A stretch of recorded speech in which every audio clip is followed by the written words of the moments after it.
New Year. The old, shabby, inglorious outlived calendar came down. The new one went up. January was a month of storms. It snowed for 3 weeks on end. The thermometer went miles below zero and stayed there. But, as Barney and Valency pointed out to each other, there were no mosquitoes. And the roar and crackle of their big fire drowned the howls of the north wind. Good Luck and Banjo waxed fat and developed resplendent coats of thick, silky fur. Nip and Tuck had gone. But they'll come back in spring, promised Barney. There was no monotony. Sometimes they had dramatic little private spats that never even thought of becoming quarrels. Sometimes Roaring Abel dropped in, for an evening or a whole day, with his old tartan cap and his long red beard coated with snow. He generally brought his fiddle and played for them, to the delight of all except Banjo, who would go temporarily insane and retreat under Valency's bed. Sometimes Abel and Barney talked while Valency made candy for them. Sometimes they sat and smoked in silence a la Tennyson and Carlyle, until the Blue Castle reeked and Valency fled to the open. Sometimes they played checkers fiercely and silently the whole night through. Sometimes they all ate the russet apples Abel had brought, while the jolly old clock ticked the delightful minutes away. A plate of apples, an open fire, and a jolly good book whereon to look are a fair substitute for heaven, vowed Barney. Anyone can have the streets of gold. Let's have another whack at Carmen. It was easier now for the Sterlings to believe Valency of the dead. Not even dim rumors of her having been over at the port came to trouble them, though she and Barney used to skate there occasionally to see a movie and eat hot dogs shamelessly at the corner stand afterwards. Presumably none of the Sterlings ever thought about her except Cousin Georgiana, who used to lie awake worrying about poor Doss. Did she have enough to eat? Was that dreadful creature good to her? Was she warm enough at nights? Valency was quite warm at nights. She used to wake up and revel silently in the coziness of those winter nights on that little island in the frozen lake. The nights of other winters had been so cold and long. Valency hated to wake up in them and think about the bleakness and emptiness of the day that had passed and the bleakness and emptiness of the day that would come.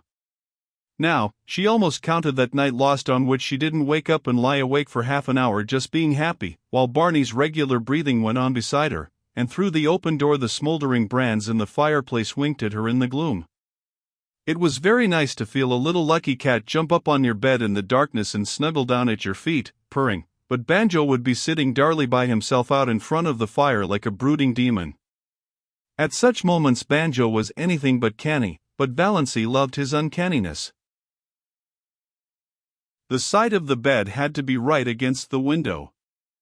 There was no other place for it in the tiny room. Valency, lying there, could look out of the window, through the big pine boughs that actually touched it, away up Mestawis, white and lustrous as a pavement of pearl, or dark and terrible in the storm. Sometimes the pine boughs tapped against the panes with friendly signals. Sometimes she heard the little hissing whisper of snow against them right at her side.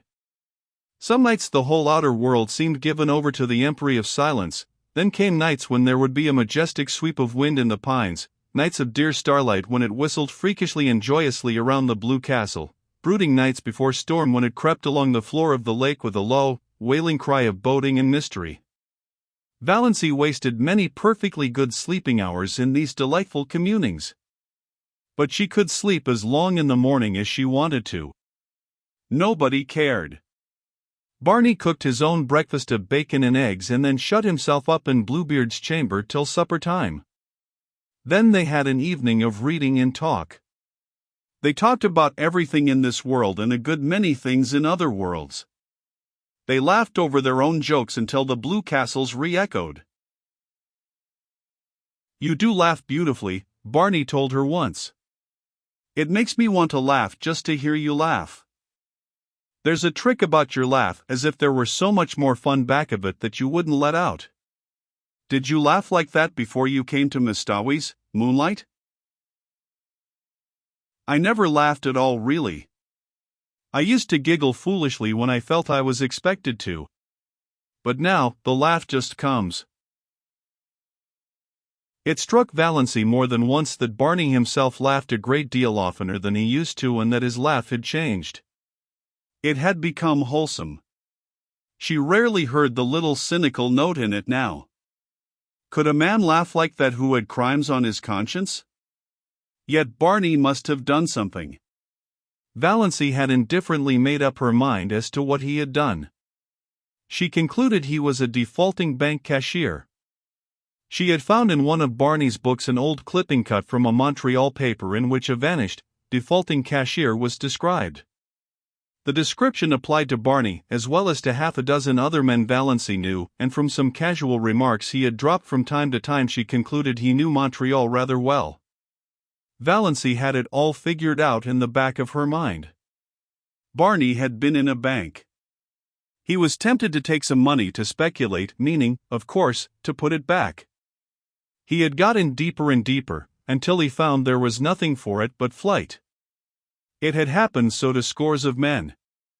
He had, Valancy was absolutely certain, never meant to do wrong. Of course, the name of the man in the clipping was Bernard Craig. But Valancy had always thought Snaith was an alias.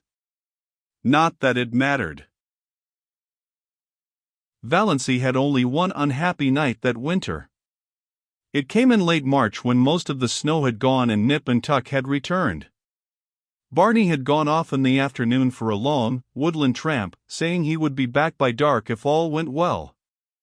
Soon after he had gone it had begun to snow. The wind rose and presently Mistawis was in the grip of one of the worst storms of the winter. It tore up the lake and struck at the little house. The dark angry woods on the mainland scowled at Valancy, menace in the toss of their boughs, threats in their windy gloom, terror in the roar of their hearts. The trees on the island crouched in fear. Valancy spent the night huddled on the rug before the fire, her face buried in her hands, when she was not vainly peering from the oriel in a futile effort to see through the furious smoke of wind and snow that had once been blue-dimpled Mistawis. Where was Barney? Lost on the merciless lakes? Sinking exhausted in the drifts of the pathless woods? Valancy died 100 deaths that night and paid in full for all the happiness of her blue castle. When morning came the storm broke and cleared, the sun shone gloriously over Mistawis, and at noon Barney came home. Valancy saw him from the oriel as he came around a wooded point, slender and black against the glistening white world. She did not run to meet him. Something happened to her knees and she dropped down on Banjo's chair. Luckily Banjo got out from under in time, his whiskers bristling with indignation. Barney found her there, her head buried in her hands. "Barney, I thought you were dead," she whispered. Barney hooted. "After 2 years of the Klondike, did you think a baby storm like this could get me? I spent the night in that old lumber shanty over by Muskoka. A bit cold but snug enough. Little goose. Your eyes look like burned holes in a blanket. Did you sit up here all night worrying over an old woodsman like me?" "Yes," said Valancy. "I couldn't help it. The storm seemed so wild. Anybody might have been lost in it. When I saw you come round the point there, something happened to me. I don't know what. It was as if I had died and come back to life. I can't describe it any other way.